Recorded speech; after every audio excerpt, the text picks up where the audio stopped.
ఇంతకుముందే శ్రీనివాస్ గౌడ్ గారు చెప్పినట్టు ఇవాళ తెలంగాణ రాష్ట్రంలో ఉన్నటువంటి లక్షలాది మంది ఉద్యోగులు, దాదాపు 3 లక్షల మంది పెన్షనర్లు, 2,20,000 మంది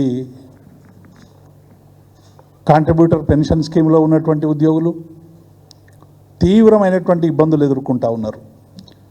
సర్వీస్లో ఉన్నటువంటి ఉద్యోగులతో పాటు అదనంగా వీళ్ళకి అనేక సమస్యలు ఉన్నప్పటికీ కూడా రేవంత్ రెడ్డి ప్రభుత్వం ఏ ఒక్క సమస్యను కూడా పరిష్కరించకుండా ఇవాళ వేధిస్తున్నదనేటువంటి అంశాన్ని మేము తీవ్రంగా ఖండిస్తూ ఉన్నాం. సిపిఎస్ రద్దు చేస్తామని చెప్పి మీరు ఎన్నికల మేనిఫెస్టోలో పెట్టి 18 నెలలు అయిపోతుంది, కనీసం దాని మీద ఒక అడుగు కూడా ముందుకు పడలేదు.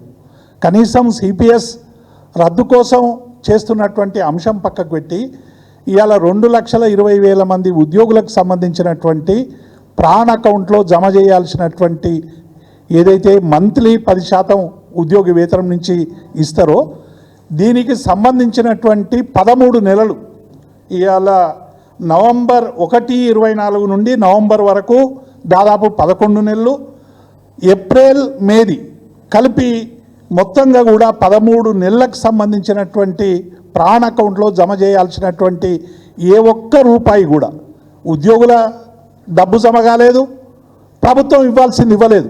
కేవలం ప్రభుత్వం నిధులు మంజూరు చేస్తున్న తప్ప ఎస్టీఓలలో దీనికి సంబంధించినటువంటి ఏ చెక్కు కూడా క్యాష్ కాకపోవడం వల్ల ఈక్యూబేర్లో పెండింగ్లో ఉండడం వల్ల ఇలా ఉద్యోగులకు సంబంధించినటువంటి టోటల్ అమౌంట్ కూడా ఇలా పక్కదారి పడుతున్నది. ఈ డబ్బంతా ఏం చేస్తున్నారని మేము రాష్ట్ర ప్రభుత్వాన్ని ప్రశ్నిస్తూ ఉన్నాం.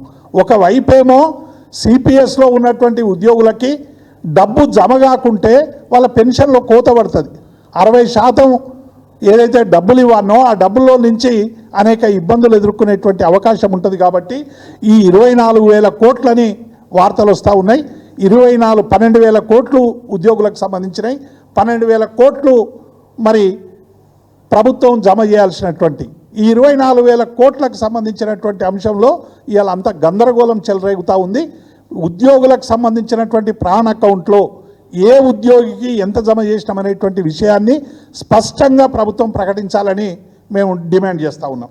అట్లాగే రెండవది కూడా ఇవాళ సిపిఎస్ సరే 60% సిపిఎస్లో జమ చేసిన సొమ్ము రిటైర్ అయిన తర్వాత 60% వెనక్కి ఇస్తామని చెప్పి ప్రభుత్వం హామీ ఇచ్చింది. 40% షేర్ మార్కెట్లో పెట్టి వారికి సంబంధించినటువంటి ఇస్తామని చెప్పింది.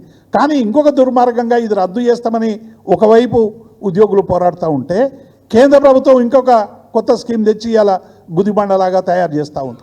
యూనిఫైడ్ పెన్షన్ స్కీమ్ అనేటువంటి పెన్షన్ స్కీమ్ తీసుకొచ్చి ఇవాళ ఉద్యోగుల్ని పెనం నుండి పొయ్యిలో పడేసే విధంగా ఇవాళ ప్రభుత్వాలు ఆలోచిస్తూ ఉన్నాయి. 2 ప్రభుత్వాలు కూడా ఇవాళ ఒకవైపు కేంద్ర ప్రభుత్వం, ఒకవైపు రాష్ట్ర ప్రభుత్వం, 2 ప్రభుత్వాలు కూడా ఉద్యోగ వ్యతిరేక విధానాల కోసం పోటీ పడుతున్నట్టుగా ఇవాళ చాలా స్పష్టంగా కనబడుతూ ఉంది. అసలు ఉద్యోగులందరూ కూడా ఏం కోరుకుంటున్నారు? పాత పెన్షన్ విధానం కావాలని చెప్పి ఇలా ఒకవైపు ఉద్యమం చేస్తే దాన్ని పక్కదారి పట్టించడానికి ప్రయత్నం చేస్తూ ఉన్నారు. ఇలా 25 ఏళ్ళు కరెక్ట్గా సర్వీస్ చేస్తేనే మీకు పెన్షన్ వస్తుందని చెప్పి యూనిఫైడ్ పెన్షన్ స్కీమ్లో పెట్టారు. ఇటువంటి ప్రాణ అకౌంట్లో డబ్బులు జమ కాకుంటే ఎవరు బాధ్యులు? రేపు ఏదైనా లీవ్ పెట్టినా లేకుంటే ఇంకొకటి చేసినా ఒక్కరోజు మీకు సరైనటువంటి లేకుంటే పెన్షన్లో కోత విధిస్తామని ఇలా కండిషన్లు పెట్టేటువంటి ప్రయత్నం చేస్తూ ఉన్నారు. ఈ 2 ఒకవైపు ఉంటే మూడో వైపు ఇలా సివిల్ సర్వీస్ రూల్స్కు అమెండ్మెంట్ తెచ్చేటువంటి ప్రయత్నం చేస్తూ ఉన్నారు. పార్లమెంట్లో ఆ బిల్లు ప్రవేశపెట్టారు, రాజ్యసభకు పోతూ ఉంది. 2025 ఆర్థిక చట్టానికి సవరణలు తీసుకొచ్చి 1/1/2026కు ముందు ఎవరైతే రిటైర్ అవుతారో ఆ రిటైర్ అయిన ఉద్యోగులకు ఎవరికి కూడా వచ్చేటువంటి పెన్షనరీ బెనిఫిట్స్ ఉండవని అనేటువంటి ఒక దుర్మార్గమైన చట్టాన్ని ఇవాళ కేంద్ర ప్రభుత్వం తీసుకురాబోతా ఉన్నది. దీనివల్ల 26 కంటే ముందు రిటైర్ అయినటువంటి ఏ ఉద్యోగులకు కూడా డిఏ విషయంలో కానీ లేకుంటే వాళ్ళకి ఇచ్చేటువంటి అనేక సదుపాయాల విషయంలో పిఆర్సీ బెనిఫిట్స్ విషయంలో కూడా ఇలా తీవ్రమైనటువంటి ఒక పరిస్థితి జరుగుతూ ఉంది. మొన్న నిర్మలా సీతారామన్ గారు ఈ బిల్లు ప్రవేశపెట్టినప్పుడు కాంగ్రెస్ సంబంధించినటువంటి కేసీ వేణుగోపాల్ గారు ఆబ్జెక్షన్ చేస్తే నిర్మలా సీతారామన్ చెప్పినటువంటి జవాబు ఇలా కాంగ్రెస్ పార్టీ వైఖరిని తెలియజేస్తూ ఉంది. మీరు గతంలో తయారు చేసిన బిల్లునే మేము కామా లేకుండా ఫుల్ స్టాప్ లేకుండా ప్రవేశపెడుతున్నామని చెప్పి నిర్మలా సీతారామన్ చెప్పినటువంటి అంశాన్ని చూస్తూ ఉంటే 2 ప్రభుత్వాలు కూడా ఇలా ఉద్యోగులకు పెన్షనర్లకు పిఆర్సీ డిఏలు ఎగ్గబెట్టడానికి ప్రయత్నం చేస్తుందనేటువంటి అంశాన్ని మేము ఈ సందర్భంగా గుర్తు చేస్తాము. పిఆర్సీలు కానీ డిఏలు కానీ ఎందుకు ఇస్తారు? అధిక ధరలు పెరుగుతూ ఉంటే ఆ ధరల్ని రియంబర్స్ కావడానికి, జీవన ప్రమాణాలలో కొంచెమైనా మెరుగు కావడానికి పెన్షనర్లకు ఇచ్చేటువంటి ఈ భత్యాలన్నీ కూడా ఎగ్గొట్టేటువంటి ప్రయత్నం చేస్తూ ఉన్నారు. అందుకే మేము స్టేట్ అవేగా డిమాండ్ చేస్తూ ఉన్నాం. నూతన పెన్షన్ విధానము ఏదైతే మీరు సిపిఎస్ అని పెట్టిర్రో సిపిఎస్ను రద్దు చేయాలి.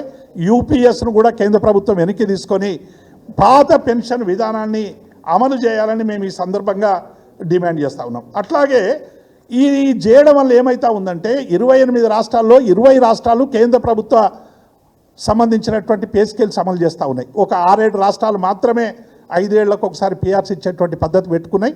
20 రాష్ట్రాల్లో కూడా కేంద్ర ప్రభుత్వం తీసుకున్నటువంటి అన్ని నిర్ణయాలను అమలు చేసేటువంటి అవకాశం వస్తుంది. కాబట్టి ఇప్పటికైనా ఈ వ్యతిరేక విధానాన్ని మానుకోవాలని మేము విజ్ఞప్తి చేస్తూ ఉన్నాం. అట్లాగే మరి ఈ రాష్ట్రానికి సంబంధించి కూడా మొన్న మేమందరం కూడా డిమాండ్ చేసిన తర్వాత అసలే ఇవ్వనన్నటువంటి కరువు భత్యంలో ఒక కరువు భత్యం విడుదల చేసి 6 నెలల తర్వాత ఇంకో కరువు భత్యం విడుదల చేస్తామని చెప్పి అది కాలేదు. హెల్త్ కార్డులకు సంబంధించినటువంటి ముందడుగు వాళ్ళు లేదు.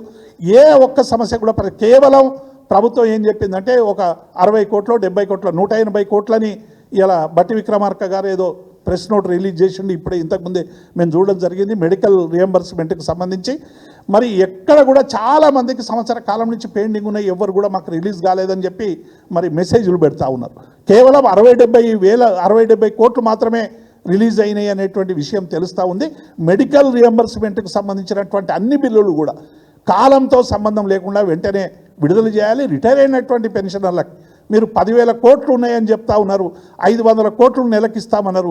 ఈ నెలకు 500 కోట్లు కూడా రిలీజ్ కాలేదు. ఎప్పటి వరకు? 2 ఏళ్ల వరకు, 3 ఏళ్ల వరకు, 4 ఏళ్ల వరకు ఉద్యోగులందరూ చనిపోయినాక మరి వస్తాయా అనేటువంటి విషయాన్ని కూడా ఇలా ప్రభుత్వం స్పష్టం చేయాల్సినటువంటి అవసరం ఉంది.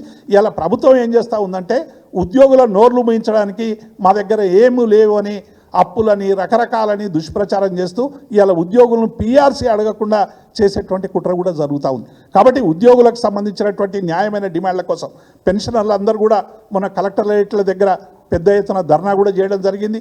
ఈ సిపిఎస్కు యూపీఎస్ సిస్టమ్ మీద, అట్లాగే తెచ్చేటువంటి అమెండ్మెంట్ యాక్ట్ మీద కూడా. కాబట్టి ఇవాళ పెన్షనర్లు చేస్తున్నటువంటి పోరాటం, సిపిఎస్ ఉద్యోగులు చేస్తున్నటువంటి పోరాటానికి బీఆర్ఎస్ పార్టీ పూర్తిగా అండదండగా ఉంటుందనేటువంటి విషయాన్ని మేము ఈ సందర్భంగా స్పష్టం చేస్తూ ఈ సిపిఎస్ మేనిఫెస్టోలో పెట్టినటువంటి సిపిఎస్ను రద్దు చేయాలని, ఉద్యోగులకు సంబంధించినటువంటి పెండింగ్ బిల్స్ అన్ని రిలీజ్ చేయాలని, ఉద్యోగులకు ఇచ్చినటువంటి ప్రతి హామీని అమలు చేయాలని డిమాండ్ చేస్తూ ఉన్నాం.